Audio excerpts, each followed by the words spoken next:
This is our world. A warm, comfortable, familiar place. But walk away from the fire and look up.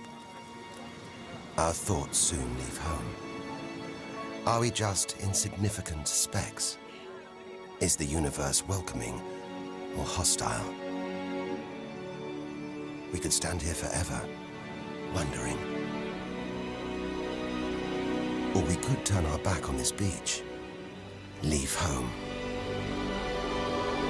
to see the universe, from here to its edge, to discover its wonders, confront its horrors.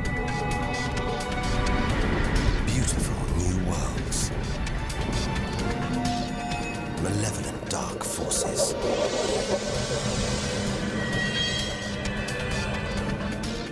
The beginning of time, the end of the world. Would we have the courage to see it through? Or would we run for home? There's only one way to find out.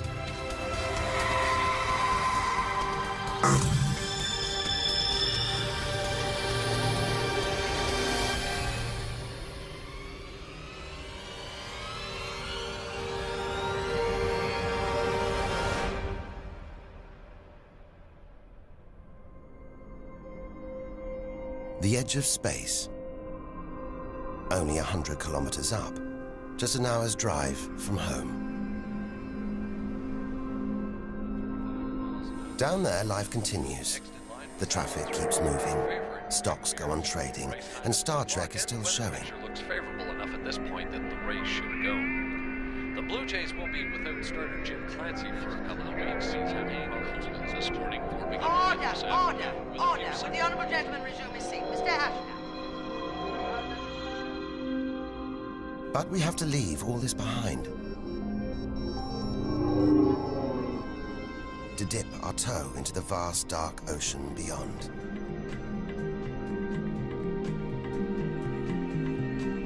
Into the shallows. Not too far from home. Onto the moon.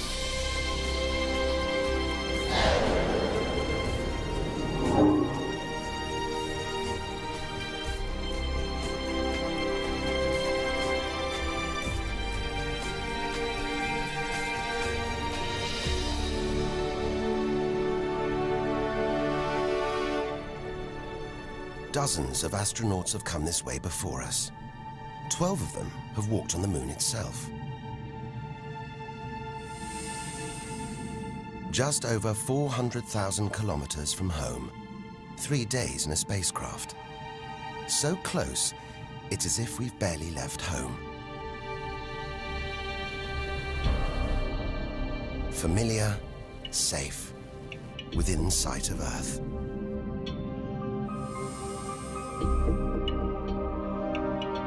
It looks like a deserted battlefield, bombarded by millions of meteoroids and asteroids.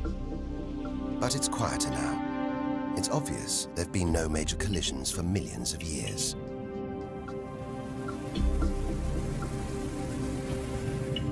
This brings back memories. The Apollo 11 lunar module. Neil Armstrong's first footprints. Looks like they were made yesterday. There's no air to change them. They should survive for millions of years. Maybe longer than us.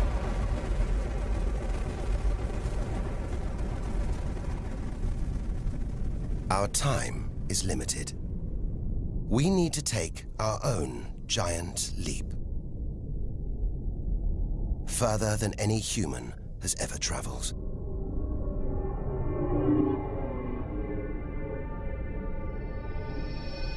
Out of the darkness, a friendly face.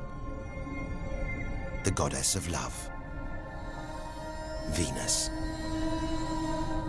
The morning star. The evening star. Sometimes she welcomes the new day in the east. Others, she says goodnight in the west. The planet's spectacular yellow clouds reflect the sunlight. That's why this is the solar system's brightest planet. A sister to our planet. She's about the same size and gravity as Earth. We should be safe here. But the Venus Express space probe is telling us these dazzling clouds are made of deadly sulfuric acid, that the planet's atmosphere is choked with carbon dioxide. It's ringing alarm bells.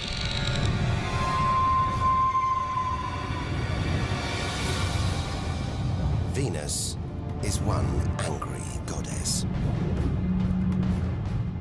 The air is noxious, the pressure unbearable, and it's hot, approaching 500 degrees Celsius.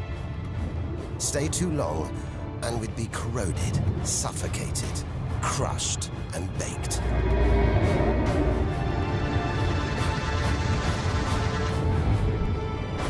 Nothing can survive here. Like this. It's a Soviet Venera robotic probe. Its heavy armor's been wrecked by the extreme atmosphere.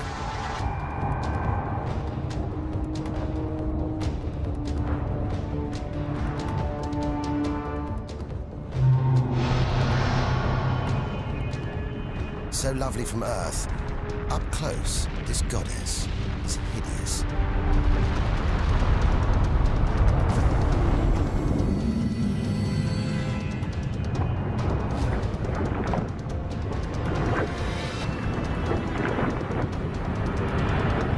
She's the sister from hell, pockmarked by thousands of volcanoes. All that carbon dioxide in its atmosphere is trapping the sun's heat. This is global warming gone wild. Before it took hold, maybe Venus was calm, more like her sister planet Earth. If that's true, this could be our planet's future.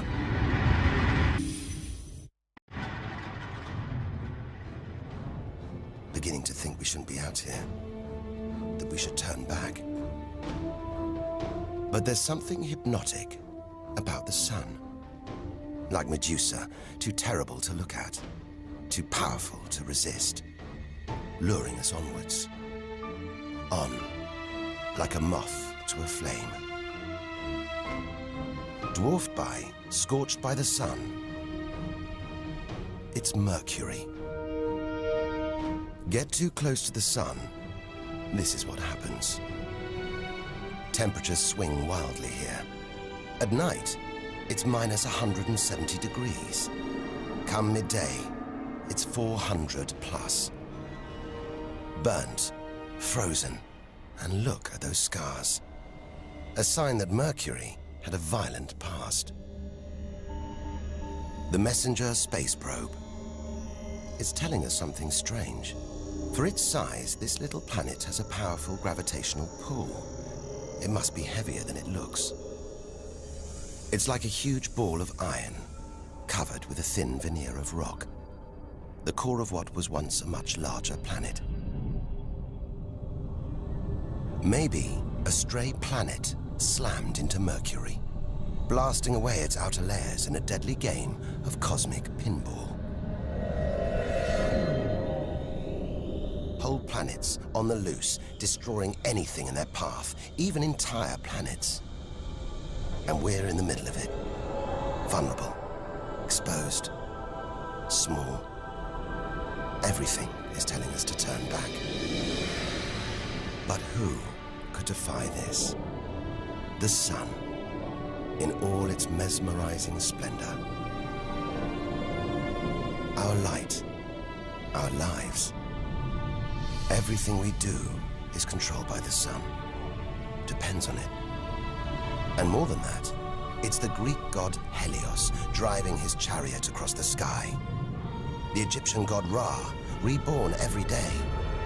The summer solstice sun rising at Stonehenge. For millions of years, this was as close as it got to staring into the face of God. 150 million kilometers from home, a 20-year journey by plane. Switch it off, and it's so far away, we wouldn't know about it for a whole 8 minutes. It's so big, you could fit 1 million Earths inside it. So heavy, its gravity controls the entire solar system.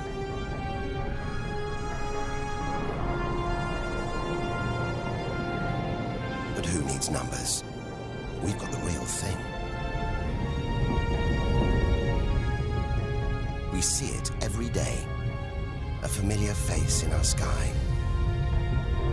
Up close, it's unrecognizable.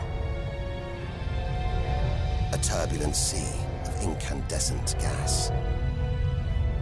The thermometer rises to over 5,000 degrees. Down in the core, it's got to be tens of millions of degrees.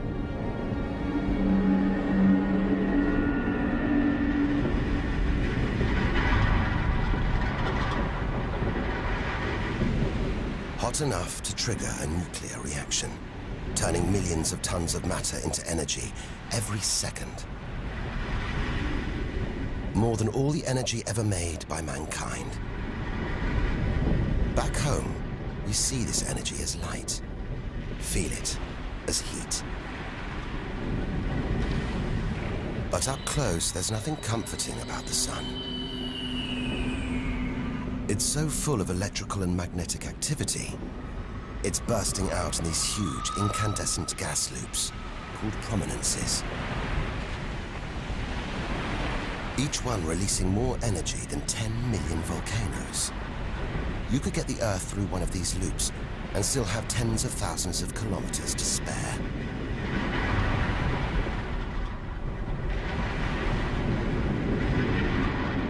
And where they burst through, it's exposing the cooler layers below, making sunspots. They're a fraction cooler than their surroundings. It's why they look black, but they're still hotter than anything on Earth. And they're massive, too. Some of these are at least 50,000 kilometers across. A solar flare. A superheated stream of electrified gas blasting deadly radiation out into space. But one day, all this will stop. The sun's fuel will be spent.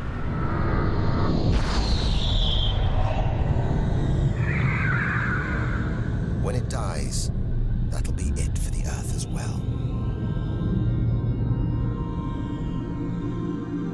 This God creates life and destroys it, demands we keep our distance.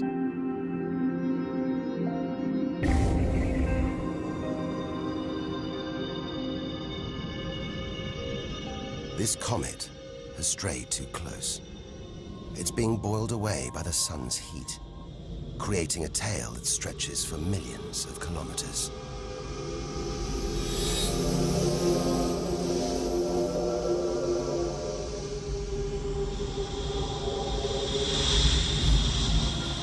It's freezing in here.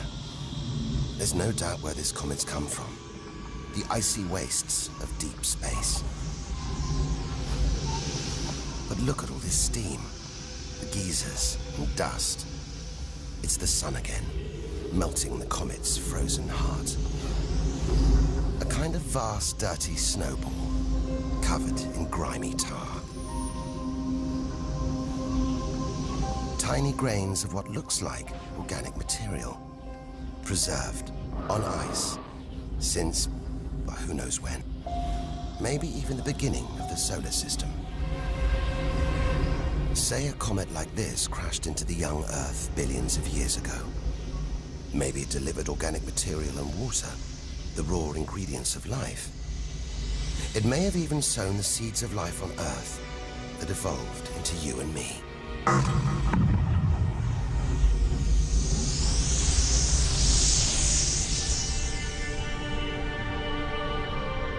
But say it crashed into the Earth now. Think of the dinosaurs, wiped out by a comet or asteroid strike. It's only a question of time. Eventually, one day, unless we can find a way to protect ourselves, we'll go the way of the dinosaurs. The Earth is safe. For now. But if life on Earth was obliterated, we'd be stuck out here, homeless, adrift in a hostile universe. We'd need to find another home. Among the millions, billions of planets, there must be one that's not too hot, not too cold, with air, sunlight, water, where, like Goldilocks, we could comfortably live.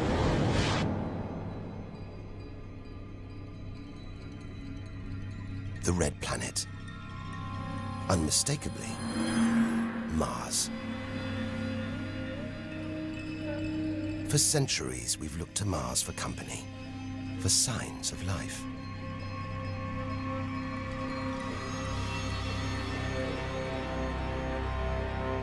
Somewhere down there could be extraterrestrial life.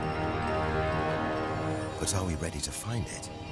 Ready to rewrite the history books, to tear up the science books, to turn our world upside down? What happens next could change everything.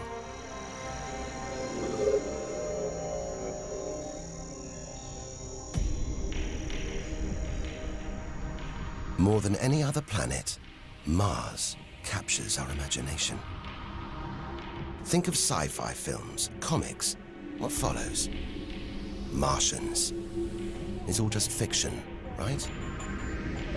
But what if there really is something here? If there is, it's living on a dead planet. The processes that make Earth habitable shut down hundreds of millions of years ago here. Red and dead. Mars is a giant fossil.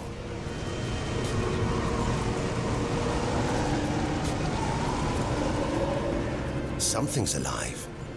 A dust devil. A big one. Bigger than the biggest tornadoes back on Earth. There's wind here. And where there's wind, there's air. Air that could sustain extraterrestrial life. But it's too thin for us to breathe. Full of choking carbon dioxide. There's nothing to protect Mars from the sun's ultraviolet rays. And it's cold. As low as -80 degrees, freezing water in the ground, at the poles, and even in the atmosphere, as snow.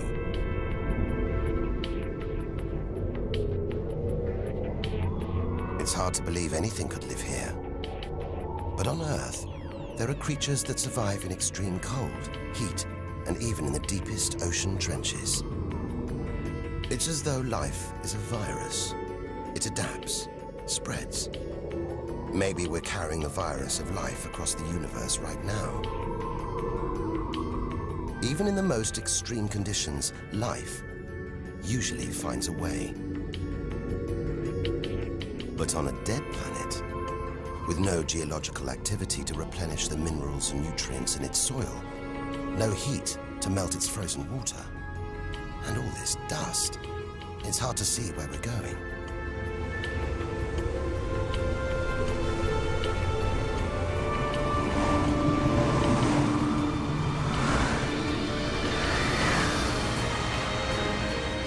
But we can't miss this.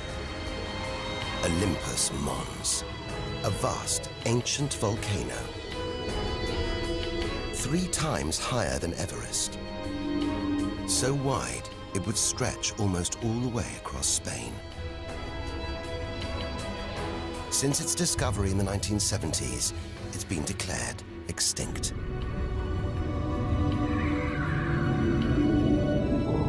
It looks like there's something happening on its slopes.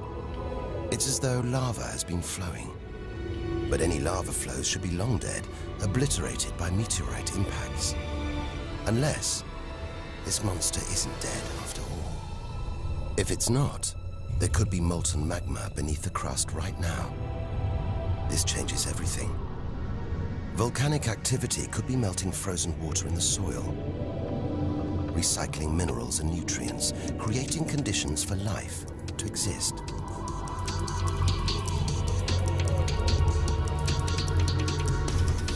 This makes the Grand Canyon look like a crack in the pavement. It goes on and on. So far, it would stretch all the way across North America. But look, signs of activity, erosion, and what looks like dried up riverbeds on the canyon floor. Maybe volcanic activity melted ice in the soil, sending water flowing through this vast canyon. Activity that we now know could still be melting ice, creating water. And where there's water, there could be life. If we can find running water, there's a chance we could find living creatures. Trundling across this desolate landscape, the NASA rover Opportunity. It's finding evidence that these barren plains were once ancient lakes or oceans that could have harbored life.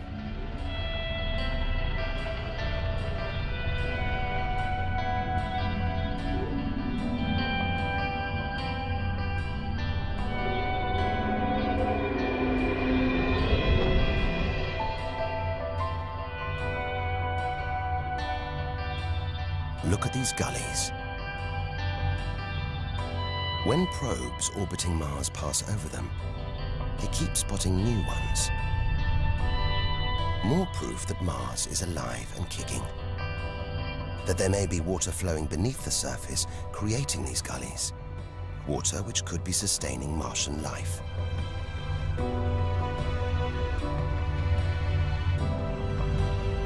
Now all we have to do is find it. Unless we've already found it.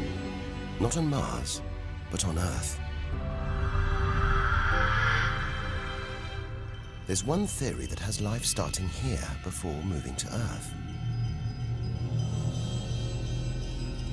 The idea is that an asteroid impact blasted fragments of Mars, complete with tiny microbes, out into space and onto the young Earth, where they sowed the seeds of life itself.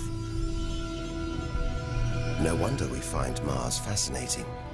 It could be our ancestral home. If it's true, it means we're all Martians. The Mars we thought we knew is gone, replaced by this new, active, changing planet. And if we don't know Mars, possibly the solar system's most studied planet, what else don't we know? There must be other secrets out there, waiting to be discovered.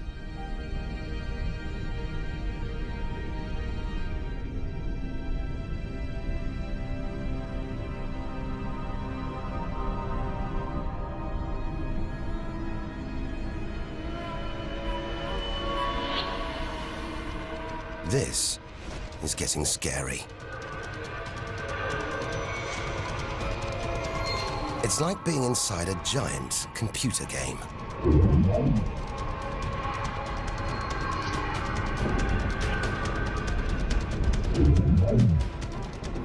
But these are all too real. Asteroids, some of them hundreds of kilometers wide.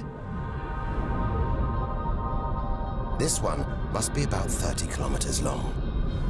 And look, perched on it, a space probe. Can't have been easy parking on an asteroid traveling at 80,000 kilometers an hour. It's a lot of effort to investigate some rubble. Rubble that regularly collides, breaking up and raining down on Earth as meteorites. Magical tokens, supernatural omens, and more than that. Turns out it was rubble like this that came together to make the planets, including our own.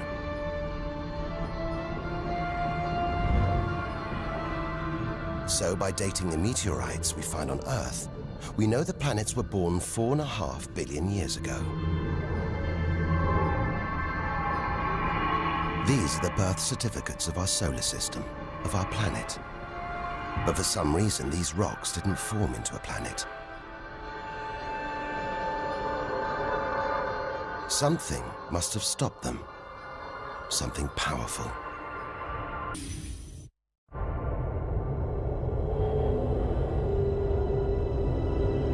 Jupiter. What a monster. At least 1,000 times bigger than Earth. So vast, you could fit all the other planets inside it. Something this big is going to have a major effect on its neighbors. Its gravity is stopping the asteroids from forming a planet. And just look at it. It's stunning. But up close, maybe things aren't quite what they seem.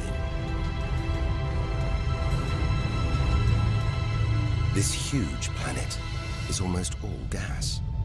Land here, and we'd sink through its layers, maybe never hitting a solid surface.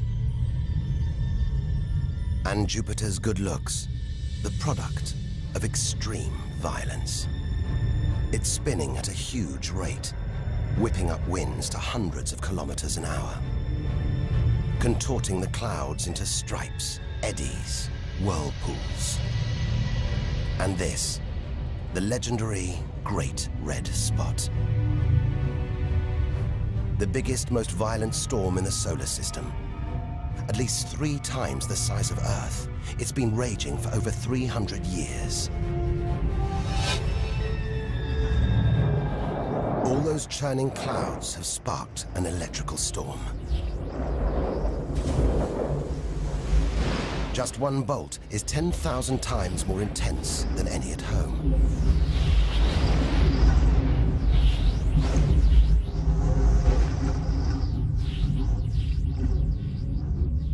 It seems the best place, the safest place to see Jupiter is from a distance. That's just beautiful, dancing round the poles like the aurora back home. But the Geiger counter is going wild. It seems even these are deadly, generated by lethal radiation pulled from space by Jupiter's powerful magnetic field. We're beginning to realize out here, nothing is what it seems. The universe is full of contradictions, deceptions, traps. Right now, we need a safe haven, somewhere to find our feet, catch our breath. Maybe this, the multicolored moon Io, is it?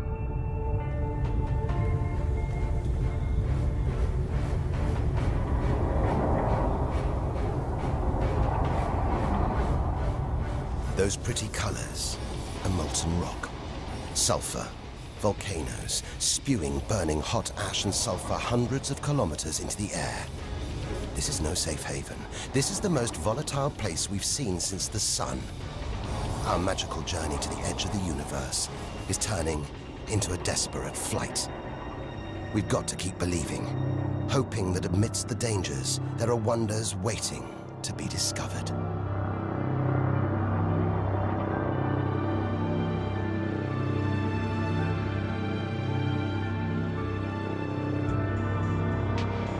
$650 million kilometers from home. What a weird-looking place. And yet it looks strangely familiar.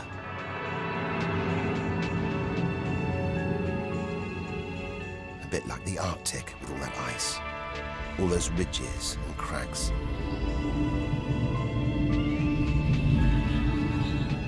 This is Europa, and maybe, like the Arctic, this ice is floating on water, liquid water.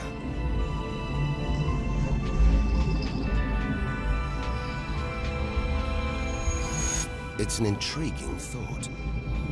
But we're 800 million kilometers from the sun. Surely Europa is frozen solid.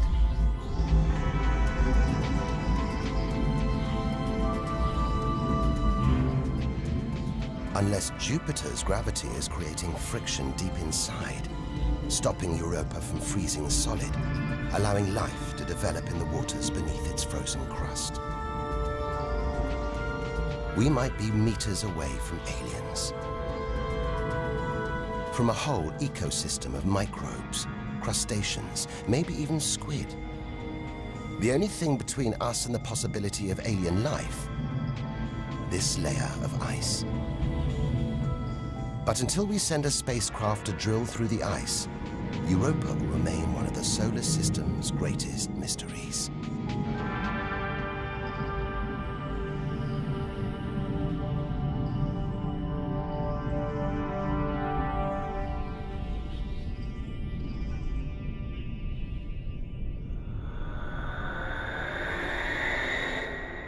It's captivated our imaginations, haunted our dreams. And here it is, spinning before our eyes. Saturn, the jewel in the solar system's crown. Seeing it makes everything we've experienced worthwhile. There's something magical about Saturn. A giant ball of gas, so light it would float on water. Its spectacular rings would stretch almost from Earth to the Moon, but they're just a few hundred meters deep. That's the Cassini orbiter. It's picking up ghostly radio emissions, probably generated by auroras around Saturn's poles. This is the real music of the spheres. And Cassini is telling us these rings are probably all that's left of a moon shattered by Saturn's gravitational pull. Incomparable beauty from total destruction.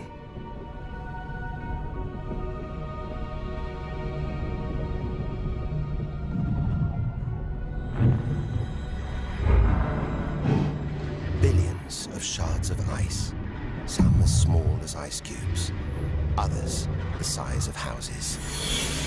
They collide, break apart, reassemble.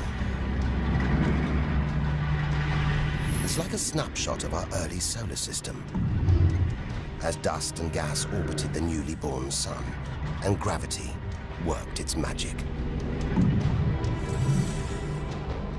pulling the lumps together until from debris like this, our home emerged.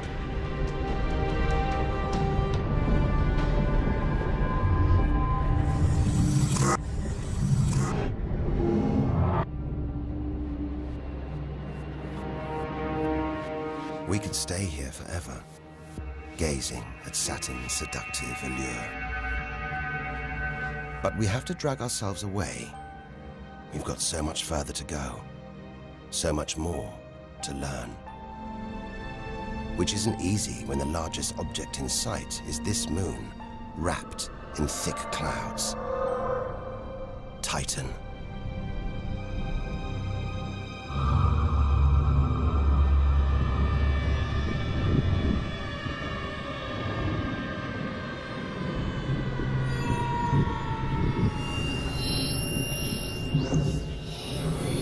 It seems like there's an atmosphere down here.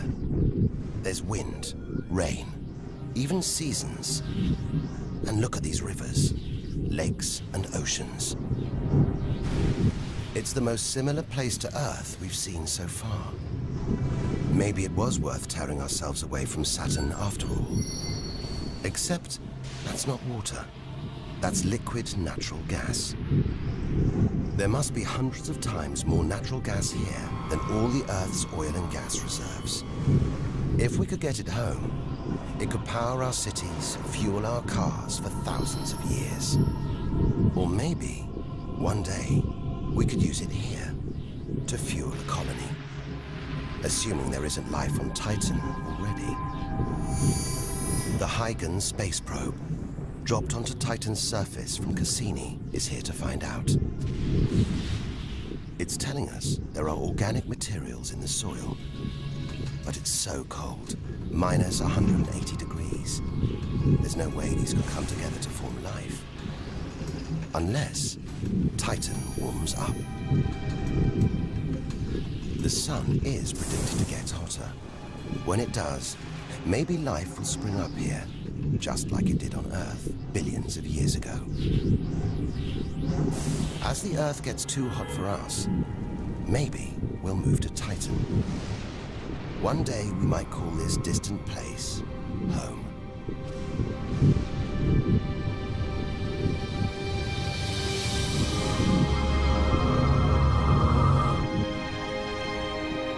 Home. We're at least 1 billion kilometers away now. Beyond this point, we lose visual contact with the Earth. We're standing on a cliff, looking out into the solar system's mysterious outer reaches. If we want to understand the universe, to reach its edge, we have to jump.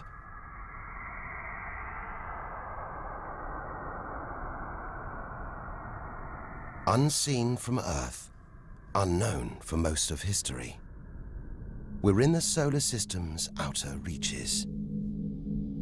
It's like diving down into the deep ocean.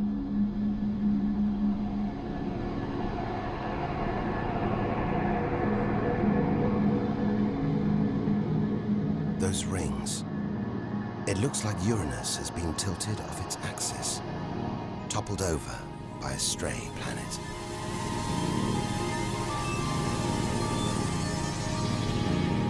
It's eerie out here. Already beginning to feel small, lonely. Maybe this is how we'll feel, what we'll find at the edge of the universe. But we've barely left the shore.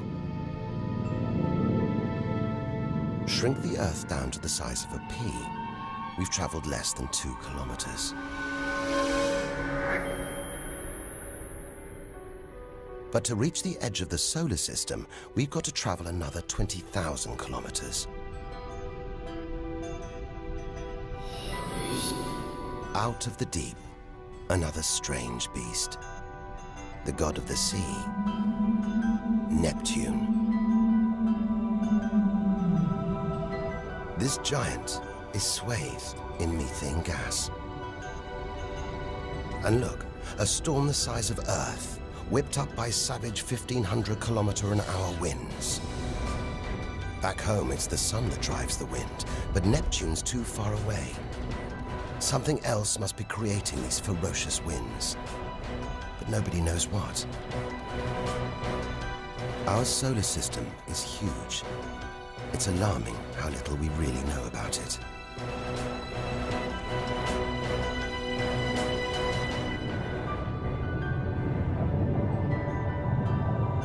Plunging deeper, something to cling to. After all those balls of gas, a solid moon. Triton. Solid, but not stable. Just look at these geysers, cosmic chimneys pumping out strange soot. And this moon is going round Neptune in the opposite direction to the planet's spin. A cosmic battle of wills that this angry moon is always going to lose. Neptune's massive gravity is pulling on Triton, slowing it down, reeling it in.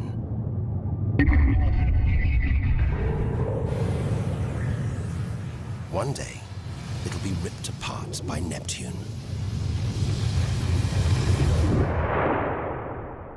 And that's it. No more moons, no more planets to see in our solar system. It's getting colder.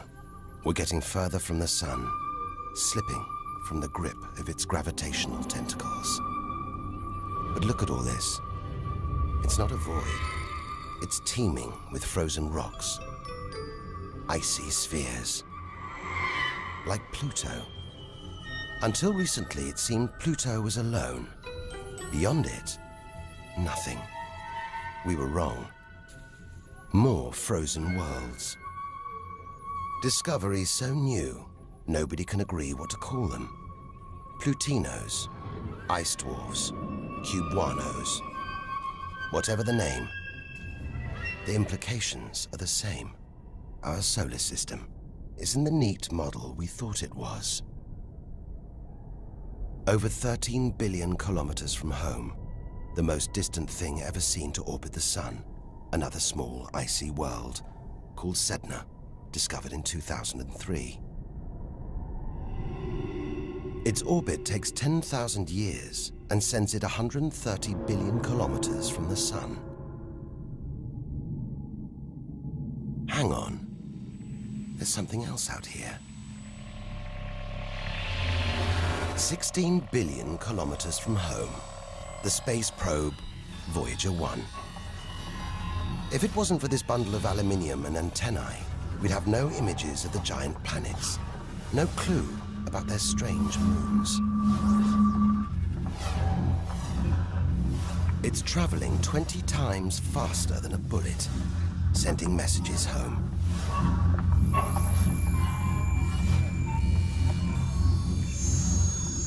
And look, on its side, that gold panel, a kind of intergalactic message in a bottle. There's a greeting recorded in different languages. Hola y saludos a todos. And a map showing how to find our solar system. But if you're in the jungle, is it wise to call out? Anyone, anything could hear our call, find out where we live, and come knocking. Friendly or not. A cloud of cosmic icebergs stretching for what seems like forever.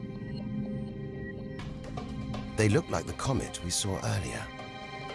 Maybe it started life out here, until something dislodged it, sending it towards the Sun, just like the comets that may have planted life on Earth billions of years ago. And seeing all this ice, maybe they carried water to Earth too. It's an astonishing thought.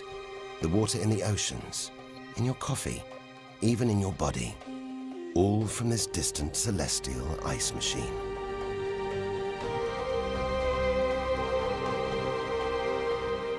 We're 8 million, that's 8 trillion kilometers from home. But in reality, this is only a baby step. Ahead, trillions of kilometers, billions of stars. This is it. Time to stop looking in and start looking out. To step out into the big, wide universe. Into interstellar space.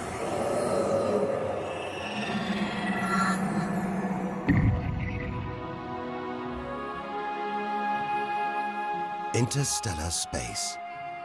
Far beyond our solar system. What a view. Billions of stars like our own sun, many with planets, many of those with moons.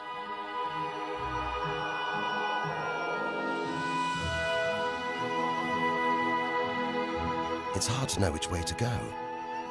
There are infinite possibilities in every direction. Whichever way, we're going to need a serious burst of acceleration.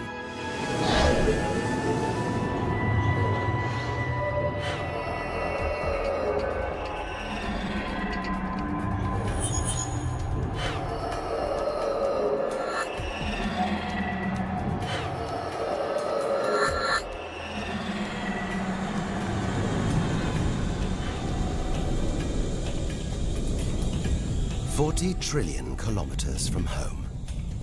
150,000-year ride in a space shuttle.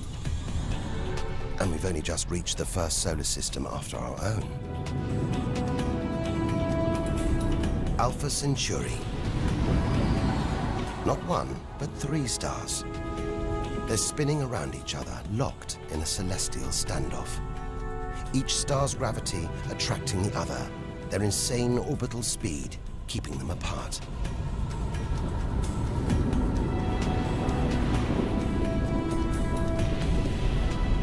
Get between them, and we could be flung into the face of one of these stars.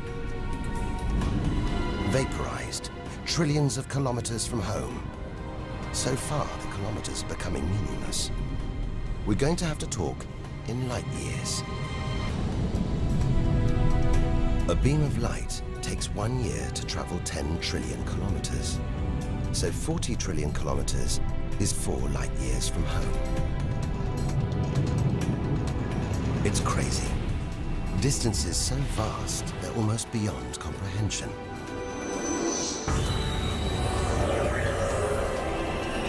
And exciting. Who knows what strange worlds lie ahead? What we'll discover when, if we reach the edge of the universe.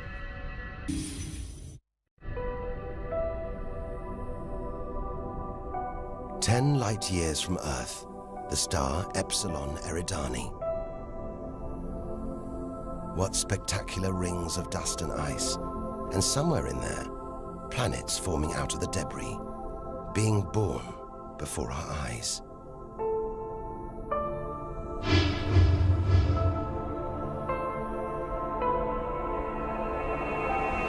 Asteroids and comets everywhere.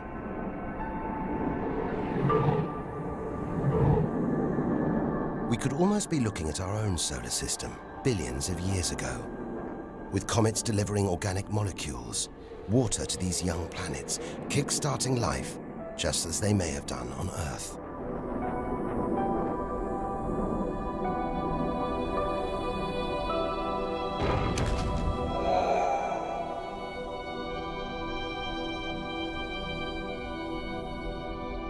At the center of all this action, a star smaller than our sun. It's still in its infancy. Any life in this solar system would be primitive at best.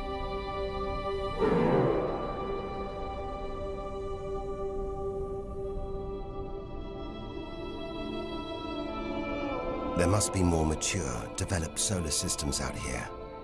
But finding them is like looking for a needle in a cosmic haystack.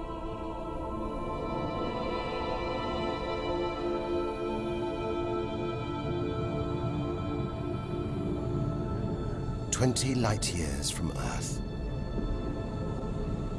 Star Gliese 581.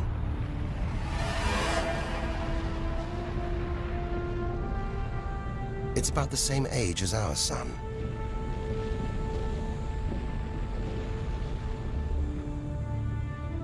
And orbiting it, this planet. It's just the right distance from its sun.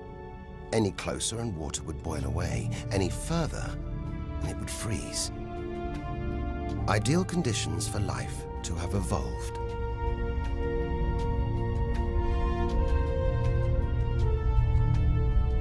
And if comets have struck, delivering water and organic materials, then life, complex beings like us, even civilizations like our own, could be down there, right now.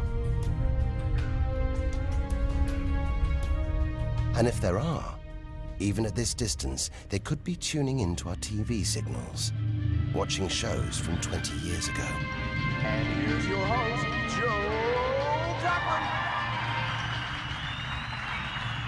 But until future generations can find a way of communicating over these vast distances, all we can do is speculate.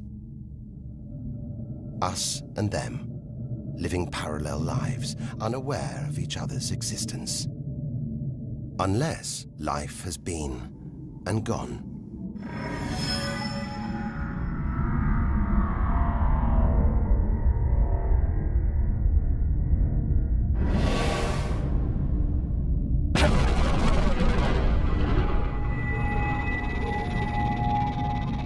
That's the problem with comets. They're creators and destroyers. As the dinosaurs found out the hard way 65 million years ago. This is the needle in the cosmic haystack, the closest we've come to a habitable solar system like our own. But it's a chance encounter. There could be hundreds, millions more solar systems like this out here, or none at all.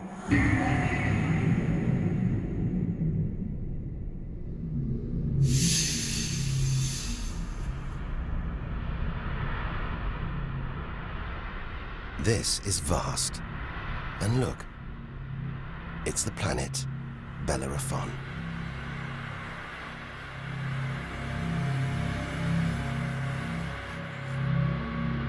So close to its own sun, it's a miracle it was discovered at all. Problem is, from Earth, we can't see planets this far out.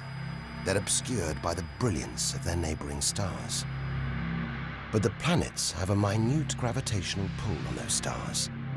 Measure these tiny movements trillions of kilometers away, and we can prove they exist. That's how we tracked down Bellerophon in the 1990s, opening the floodgates to the discovery of hundreds of other distant planets. 65 light years from Earth. Tune in on this bright star, and you'd pick up TV signals from Hitler's Berlin Olympics. Verkünde die Spiele von Berlin. Verfeiern der 11. Olympiade neuer Zeitrechnung als eröffnet.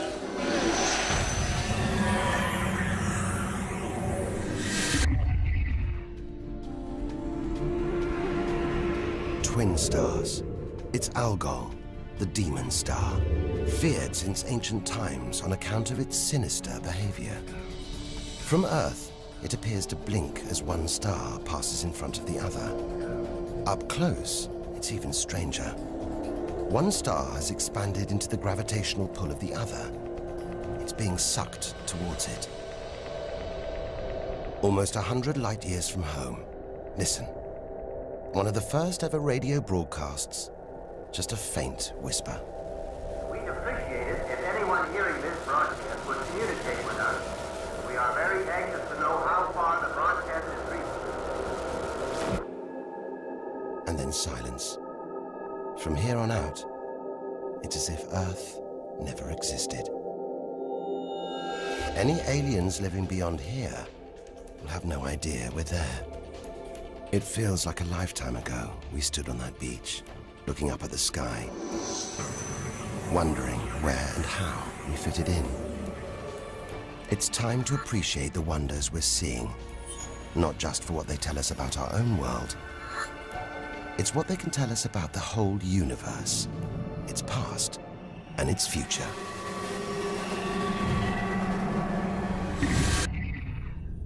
Deep inside our galaxy, the Milky Way, a vast celestial library, each star a book with a story to tell.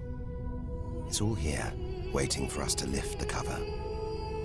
The seven sisters, daughters of the ancient Greek god Atlas, transformed into stars to comfort their father as he held the heavens on his shoulders.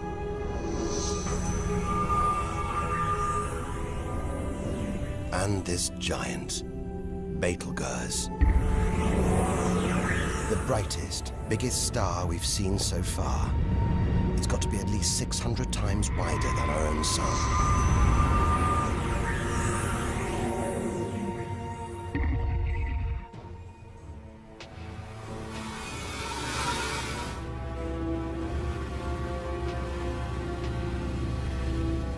But this, it's not a star. Not a planet. Not like anything we've ever seen.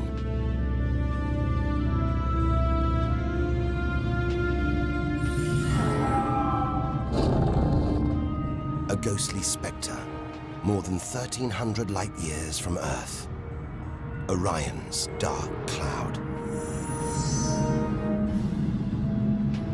Dust and gas, so dense it's shrouding us, shutting us off from the universe outside. There, deep inside, a ball of light, pulling the dust and gas towards it, heating up, merging into a ball of burning, hot gas. Like a star, like our sun, in miniature. It's millions of degrees inside it. So hot, it's beginning to trigger nuclear reactions, the kind that keep our sun shining. Making energy, radiation, light. A star is being born.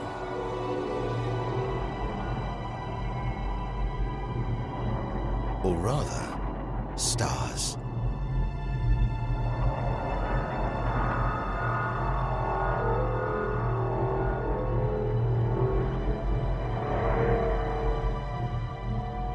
evening's dark cloud is a vast star factory. We're witnessing the birth of the future universe.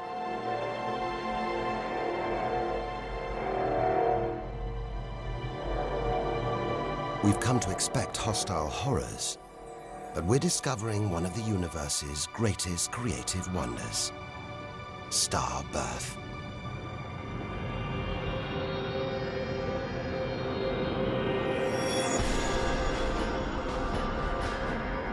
Perhaps we spoke too soon.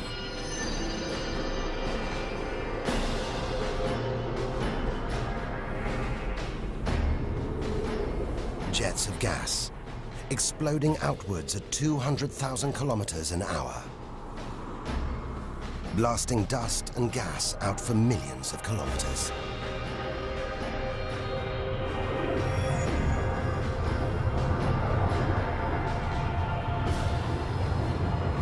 It's unbelievably violent, but look at the results. It's beyond words. Nebula, vast glowing clouds of gas hanging in space. With no wind out here, they'll take thousands of years to disperse. They seem to be forming a vast stellar sculpture. It makes you realize nature is more than a scientist, an engineer. It's an artist on the grandest of scales. We've seen some strange sights, but this is a masterpiece. A giant horse's head rearing up in space. Stars are born, grow up, and then what? Do they die? Do they slip quietly into the night, or go out with a bang?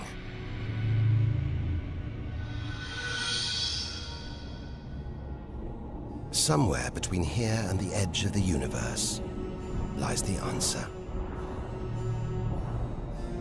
Nearly 4,000 light-years further, luminous clouds suspended in space, encircling what was once a star like our own sun. All that's left of it are these brightly colored gases. Elements formed by nuclear fusion deep inside the star, released into space on its death. Green and violet, hydrogen and helium, the raw materials of the universe. Red and blue, nitrogen and oxygen, the building blocks of life on Earth. For us to live, stars like this had to die. The oxygen in our lungs, the nitrogen in our DNA, it was all produced by nuclear fusion in stars that died long before the Earth was even born. We are made of stellar nuclear waste. Our family tree begins here.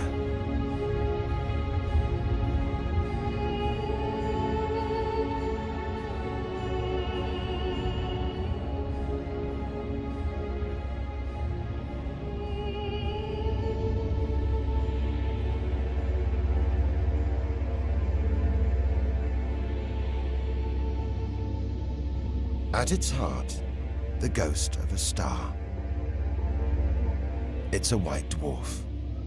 White, hot, small, but unbelievably dense. In the star's dying moments, its atoms fused and squeezed together, making it so dense that just a teaspoon of this white dwarf would weigh 1 ton.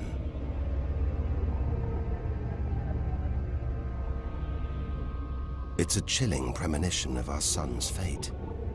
6 billion years from now, it'll become a white dwarf. Its death will herald the end of life on Earth. It makes you wonder how many other worlds have been and gone. Stories left untold. Celestial books lost forever.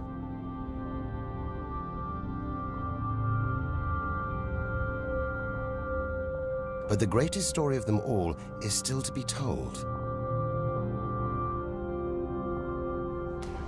we must go back through time to the very first chapter to tell the story of how the universe began.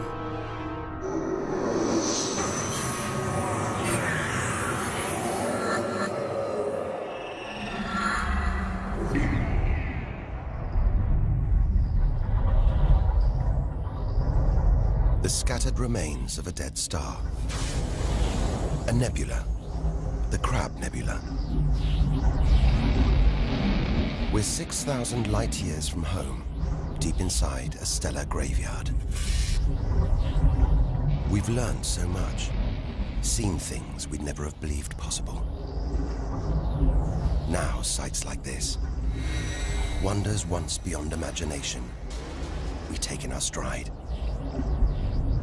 We're ready. Ready to face whatever lies ahead.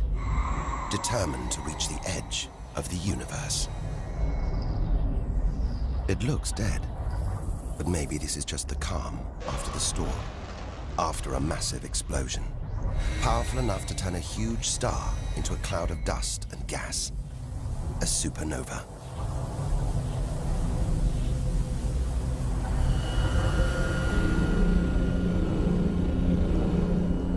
The eye of the storm, a spinning, pulsating star, a pulsar.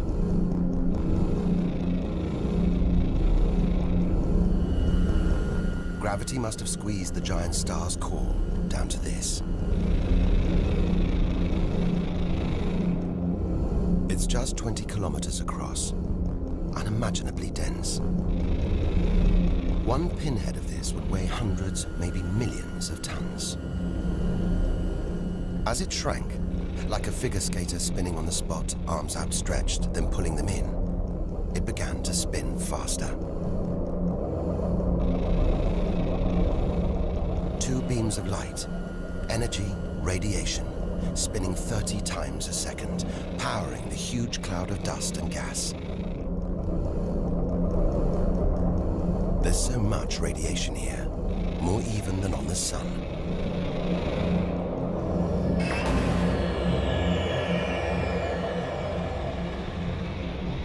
That was easily the deadliest thing we've encountered so far.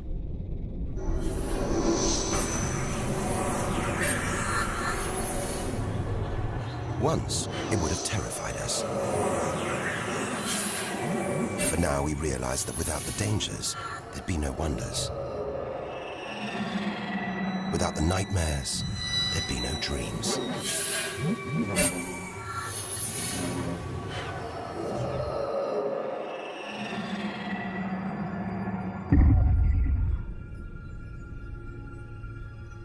Getting a strange sensation. A feeling, as though there's something bad out here. A malevolent presence. The one thing we didn't want to encounter.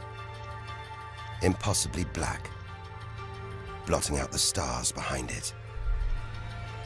We are staring into the face of extinction. The remains of a giant star. A black hole.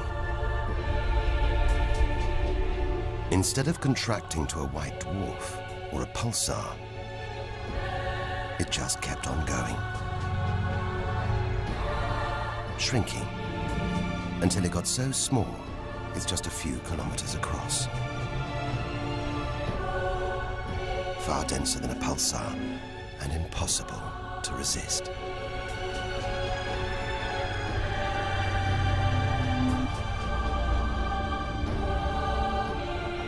Stray too close, and there's no turning back.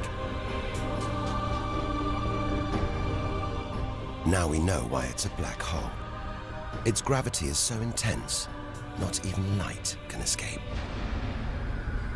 This asteroid, it's a lump of solid rock, but it's actually stretching, being dragged towards the gaping hole. Inside, there's no matter as we know it. No time, no space. All the rules of physics collapse.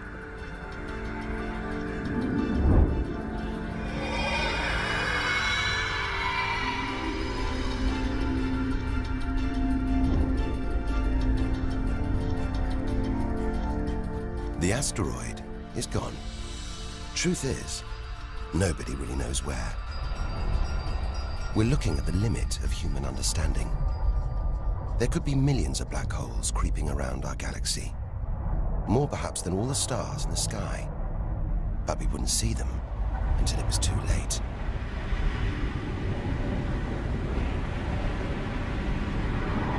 Like this star, spiraling, disappearing down an invisible plug hole.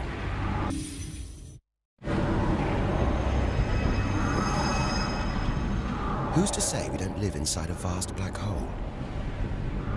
That the whole universe isn't inside one right now, inside another universe.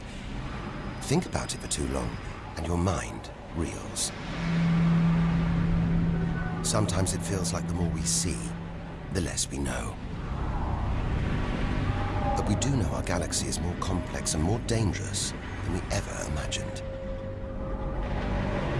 And we're still in our own galaxy, the Milky Way. The vastness of the universe beyond still lies ahead. The wonders, the dangers, the secrets, they're out there. But first, we've got to find a way out of the Milky Way.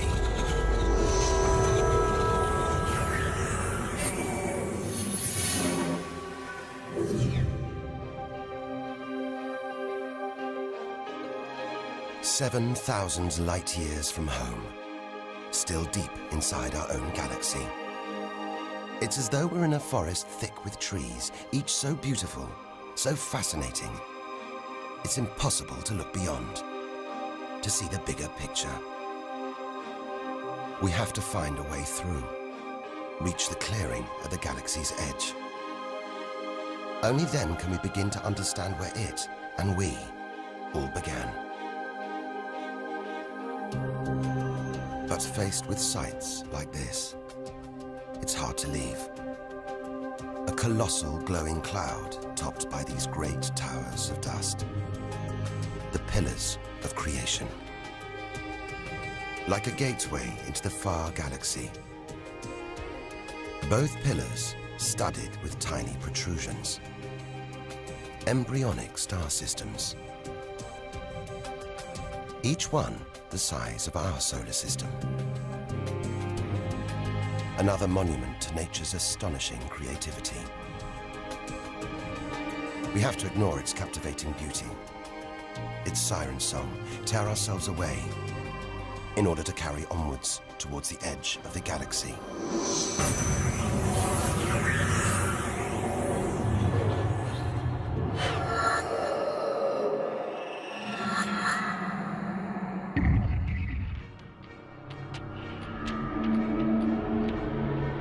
Dazzled by the Milky Way's beauty, we've been blinded to its terrors and strayed into a cosmic minefield. Like an explosion in slow motion, giant clouds of gas are bursting out of this star. A massive star, millions of times brighter than our sun. It's going into meltdown.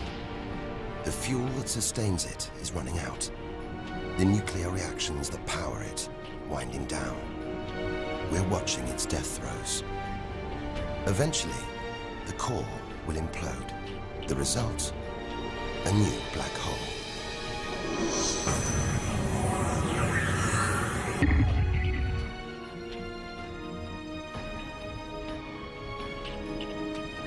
An even bigger, dangerously unstable star. But this one's about to explode. And when a star this big dies, it's 100 times more violent than a supernova. Somehow we've stumbled into the most violent star death imaginable. A hypernova.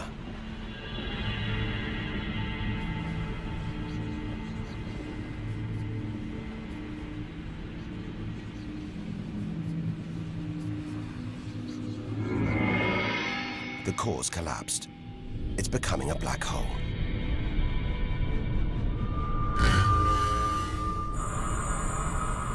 And that's the shockwave, surging through the star, ripping its outer layers into space.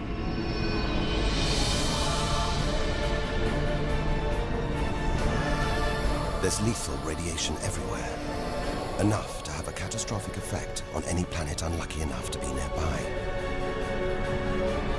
When virtually every species on Earth was wiped out 450 million years ago, the culprit may have been one of these. Deadly hypernovas, frozen comets, scorched planets, white dwarfs, red giants, Earth. Tiny drops in a vast pool of white light. Our home galaxy, the Milky Way. We want to know where we fit in.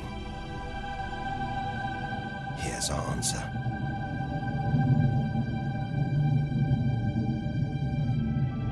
Civilizations, past and present. Everyone that's ever lived.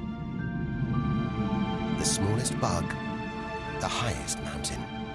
All of it. Invisible. Not even a tiny speck.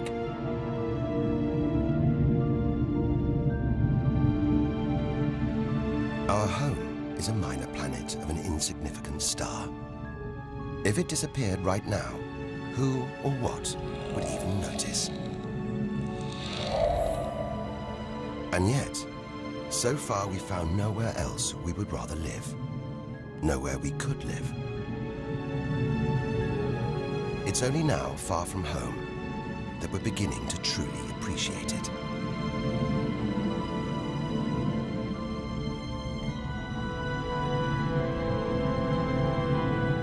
Look at all these stars. Hundreds of thousands of them. Surely one of these, more than one, must be capable of supporting life.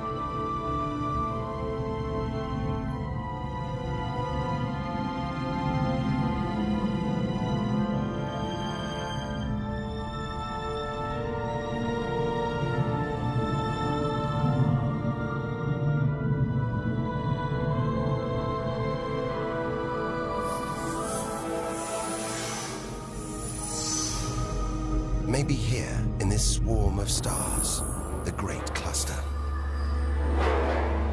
Back in the 1970s, astronomers sent a message in this direction, detailing the structure of our DNA and our solar system's location. But it's so far from home, the message won't arrive for at least another 25,000 years. We haven't found alien life yet. But neither have we found any reason to believe it isn't out here, somewhere. There's an equation, devised to estimate the number of other advanced civilizations. Crunch the numbers, and the result is shocking. There could be millions of civilizations, just in our own galaxy.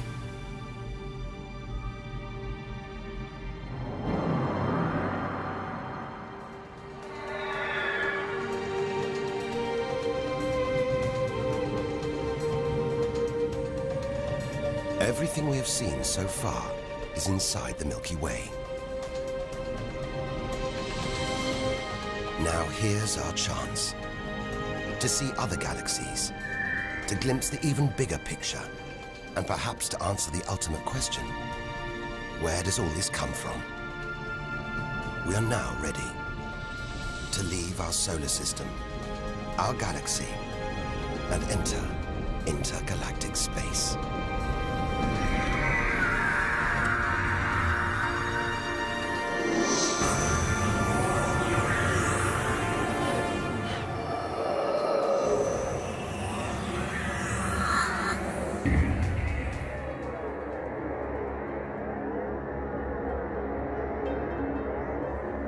Beyond the Milky Way, through the vast expanse between galaxies, against all the odds, we've made it to intergalactic space.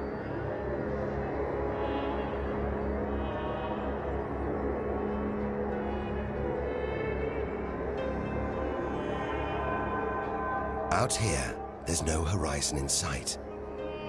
Even the closest galaxies are millions of light years away. the remains of galaxies ripped apart by the Milky Way's huge gravitational pull. Scattered through, nothing.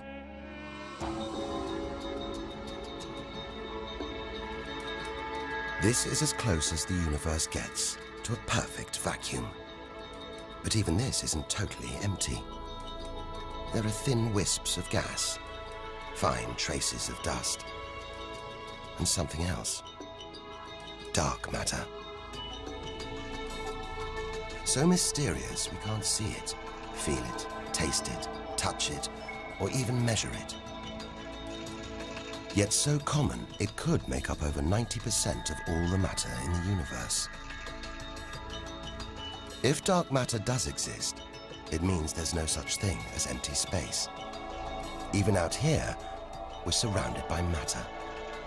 We only know it exists because of the strange hold it exerts on galaxies, like this one, the Large Magellanic Cloud.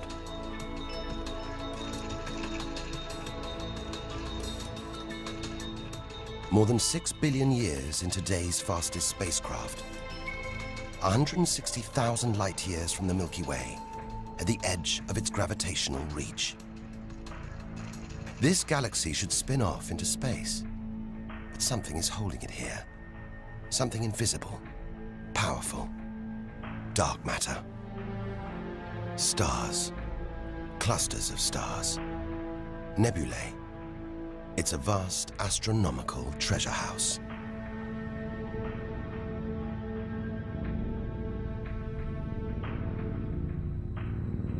But look at this. It's like a string of gleaming pearls. It's a fireball, expanding out from what must have been a massive explosion, a supernova. So bright that when light from the explosion reached the Earth in 1987, it was visible with the naked eye. And so violent, it triggered a string of nuclear reactions, forcing atoms together, creating new elements: gold, silver, platinum, blasting them out into space.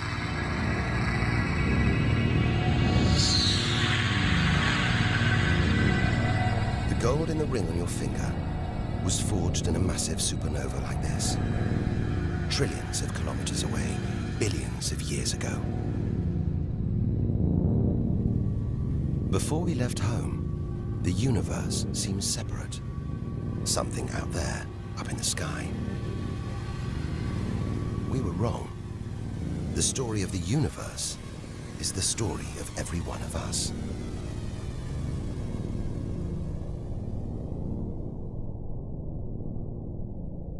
It's comforting to remember as we venture through this abyss. Further and further. Faster and faster.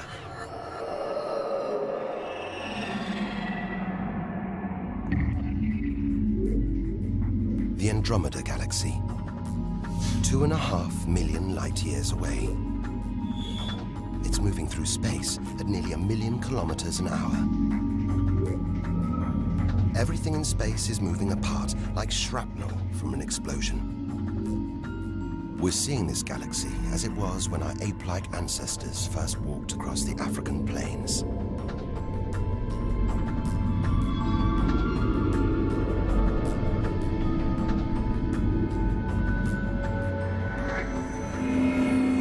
We go further through space and further back in time. This doesn't look right. A whole galaxy exploding. The only thing large enough to cause an explosion on this scale has to be another galaxy. It looks like the end of the world, but we've seen enough to know things are never that simple. This galaxy won't die. It'll be reborn. A new shape, perhaps even new stars. As dust and gas collide, creating friction, shockwaves, triggering the birth of stars.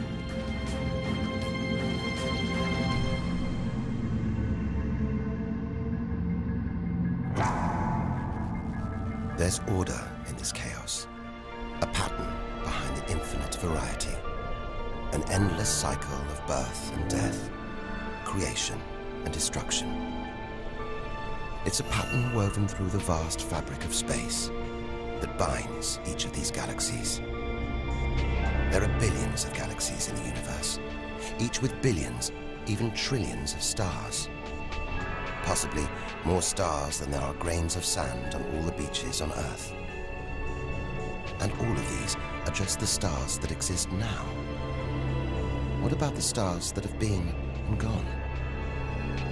All the stars being born, yet to be born.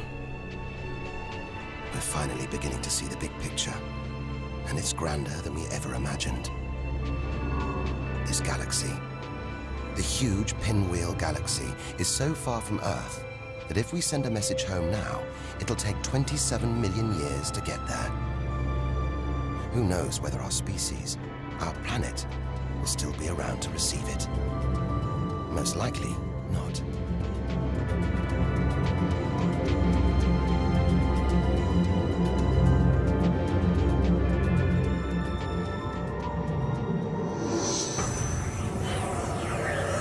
We travel on, back through time. Past the point where the dinosaurs were wiped out. Past the moment where the first creatures clambered onto land.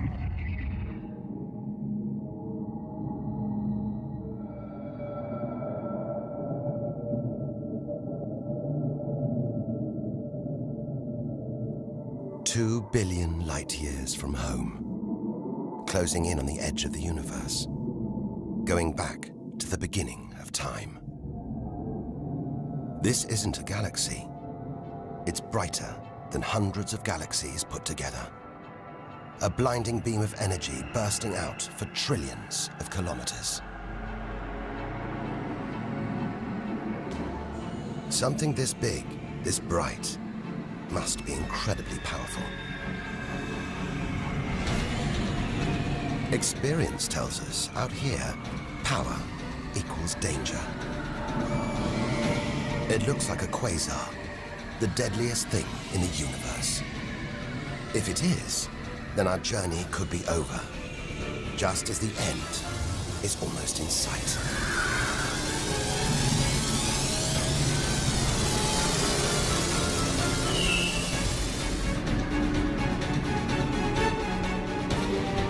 The deadliest, most powerful thing in the universe. A quasar. A swirling cauldron of super-hot gas, brighter than hundreds of galaxies.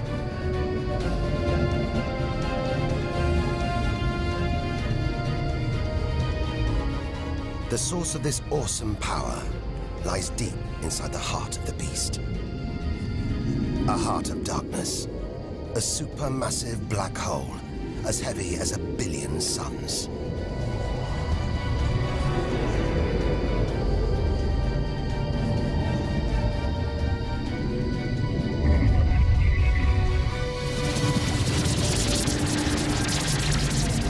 It's ripping apart whole stars, sucking their gases into the quasar, devouring them, until they're nothing, lost forever from the visible universe.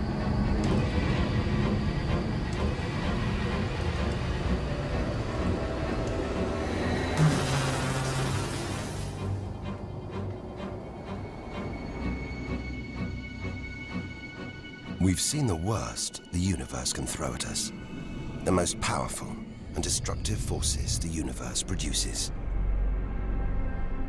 Now it's on to the very edge of the universe.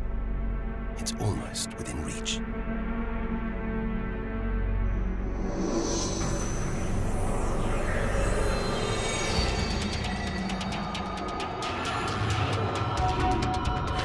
We'll need to go further, go faster if we're to cross the final reaches of the known universe.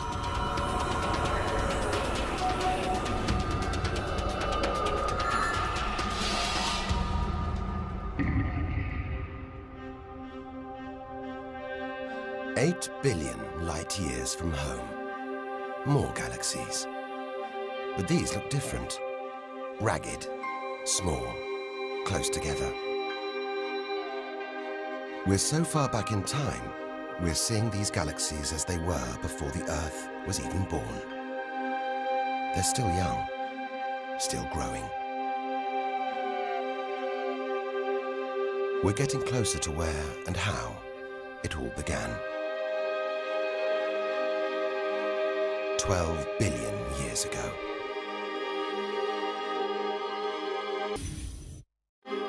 Look at the galaxies now. They're more like primitive plankton floating in a vast, dark ocean.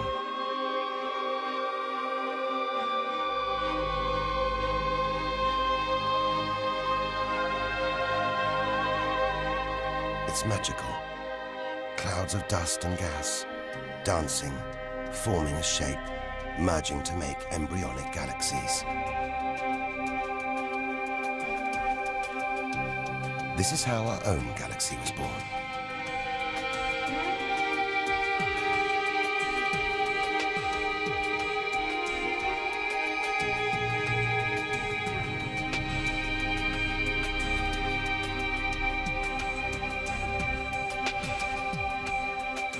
They're disappearing. We've gone back before the stars were born.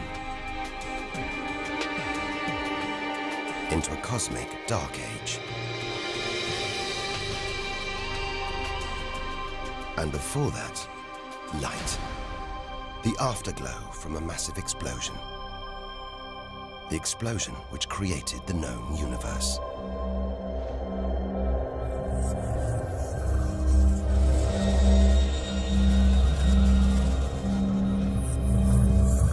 We're almost there.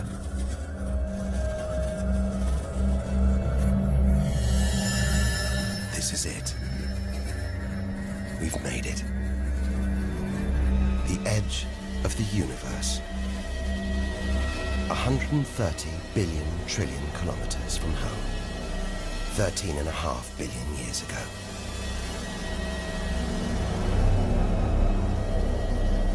The very instant of the Big Bang.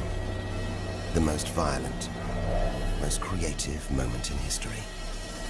Everything that's ever happened follows from this moment.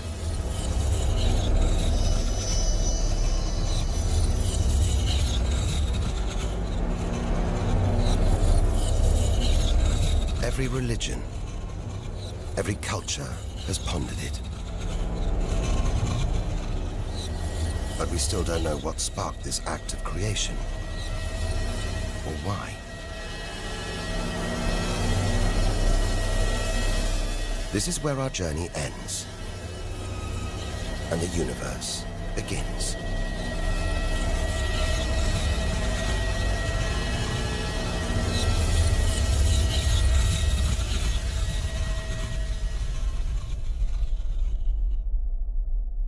An infinitely hot, small, dense point erupts.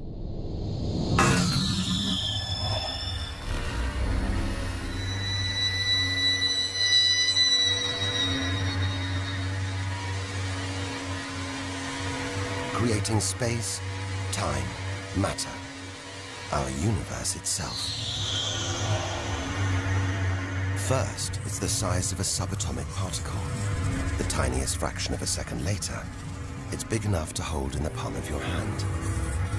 Moments later, it's the size of the Earth.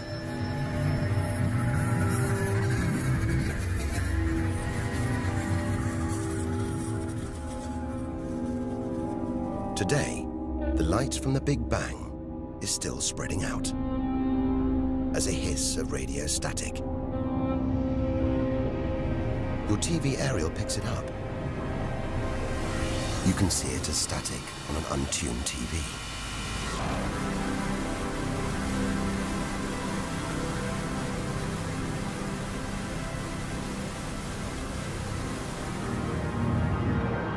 We go on, forwards through time, riding the blast wave. All the things we've seen on our journey are sparks flying out from the Big Bang. Galaxies, stars, planets, all just debris.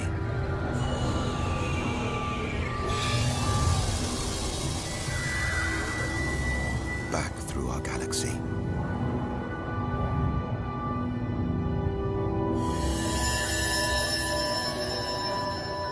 Our solar system. Until we reach another cooling cinder, swirling in the afterglow of the Big Bang. The Earth.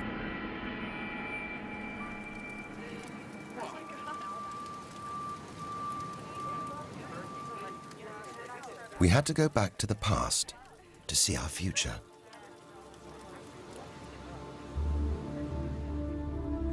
Three billion years from now, the vast Andromeda galaxy smashes into our own.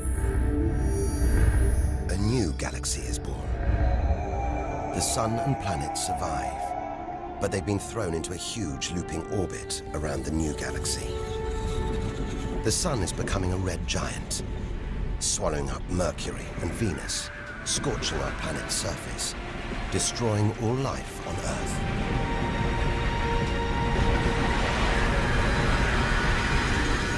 The sun dies, shrinking to a white dwarf. Neighboring stars are dying too, being replaced by white dwarfs, pulsars, black holes. The lights are going down on the galaxy.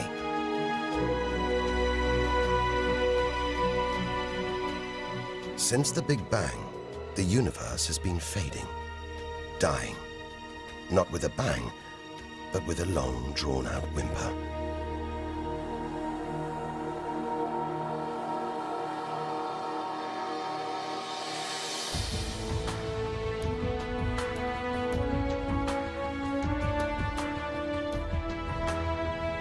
But there could be a way out, an escape route from our dying universe. It might be possible for our distant descendants to find a shortcut through space and time, a wormhole. If there are other universes, it could take our descendants from our doomed universe into a parallel one, where they could find another Earth, still in the prime of life. If they're lucky enough, they will live on in a new universe. A new home.